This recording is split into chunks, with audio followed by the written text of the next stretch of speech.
I think there's a huge advantage to going in January. Because if you go in January, you can let Mainoo go on loan. He's getting football. That's great. If you go in January, you can get the player in to solve the problem now in the midfield.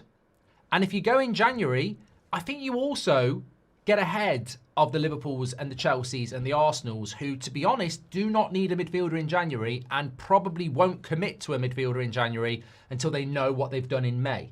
And what I mean by that is, when you've qualified for the Champions League, you know you've got your £100 million guaranteed. But in January, you don't. And you don't need a midfielder in January. If you're Chelsea, you don't need a midfielder. If you're Liverpool, you don't need a midfielder. If you're Arsenal, you don't need a midfielder. In the summer, when you've qualified, as we've seen already, you go, I'd like a midfielder. I'd like to have a little bit more depth there. But in January, they don't. So it's an open goal for Man United to go in January and go for the midfielder because we desperately need one. We get ahead of everybody else. And also they bed in earlier. We need them now.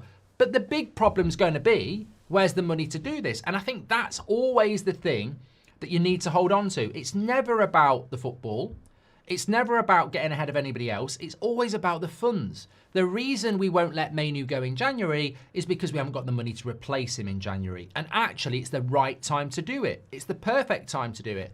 And we should be doing it. So when I see stories about tempting Crystal Palace with 60 million, I think we should be tempting Crystal Palace with 60 million. I think we should be trying to tempt Brighton as well, and Nottingham Forest, and Stuttgart with Stiller. We should be making a play for a midfield in January.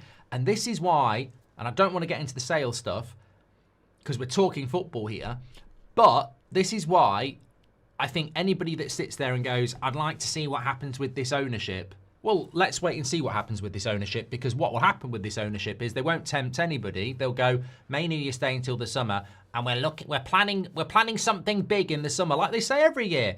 We're planning something big in the summer, and then we'll sit there all summer watching these big signings go elsewhere, and we'll end up with 5th or 6th choice.